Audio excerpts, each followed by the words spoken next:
This is Jim Sawyer for capitalismandcrisis.org. Welcome back to Zombienomics. As the last episode was concluding, Adam Smith was flipping his wig after being thrown out of the Trump White House, then sucked out of his Audi through the moonroof. What else could go wrong?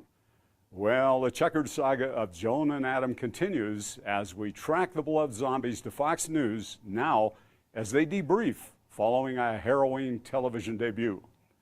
Rough day, Adam? Joan probes. Yes, commiserates Smith. I had no idea we'd be targeted by our studio audience. I wonder how that crate of eggs got through security, Robinson muses as she wipes yolk from her chin. And those chickens, all the flapping was such a distraction. You don't suppose they took umbrage when I pointed out their ideological addictions? All I meant, really, is Newtonian orderliness in the marketplace is not real, not literal, but metaphorical, even mythical. Well, Smith responds, I'm working on a theory about these folks and Charles Darwin.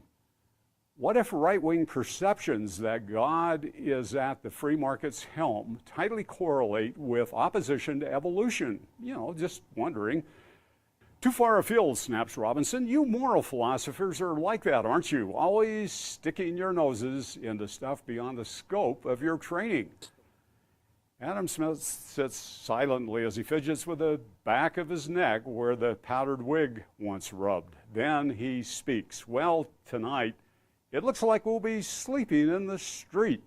Come tomorrow, I favor this invitation just in from Middle Nut College. They're quite liberal, so we shouldn't be dealing with any chicken-related issues. The next day, our protagonists are greeted warmly by Middle Nut faculty. Prior to lecturing, however, Robinson opens with remarks about addiction and codependence, despite her prior criticism of Smith for something similar. She says, yesterday we observed strange behaviors from our fundamentalist-leaning audience. From professional articles I'm reading, they may be addicted to ideology. Perhaps key areas of their brains light up like someone ingesting cocaine when they hear, through an authority figure they trust, something about liberals that incites them. But that's not the end of this, she continues. Liberals, you folks, have become codependent with them.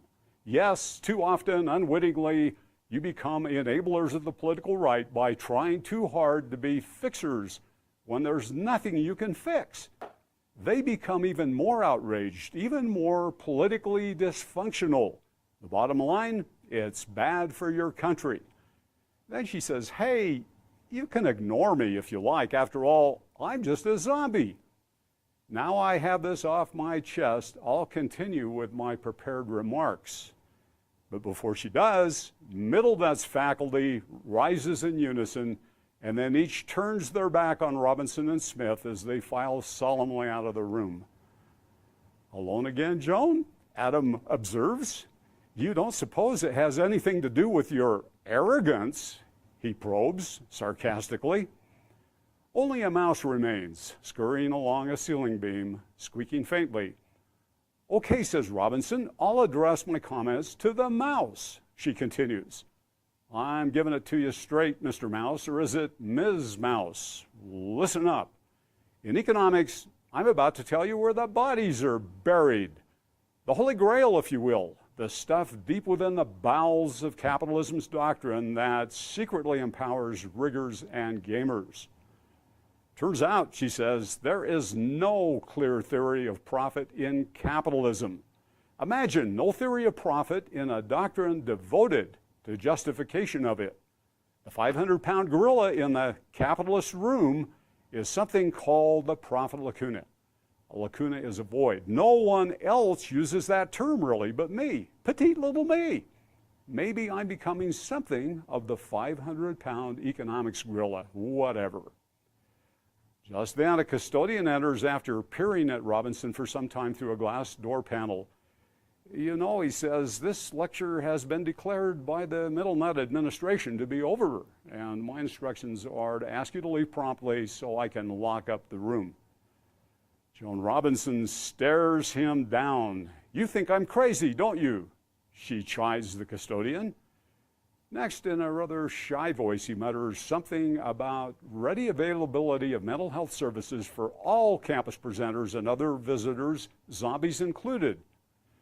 Finally, after some minutes of waiting the zombies out, from the back of the room, Smith and Robinson finally shuffle out, with the custodian exiting behind, then locking the door. What comes next? Will our heroine and hero be asked to leave campus immediately? Will they be offered jobs in campus food services? Or will they be contracted on retainer by the Middlenet administration to redesign the institution's MBA program? Who could know the outcome? Stay tuned.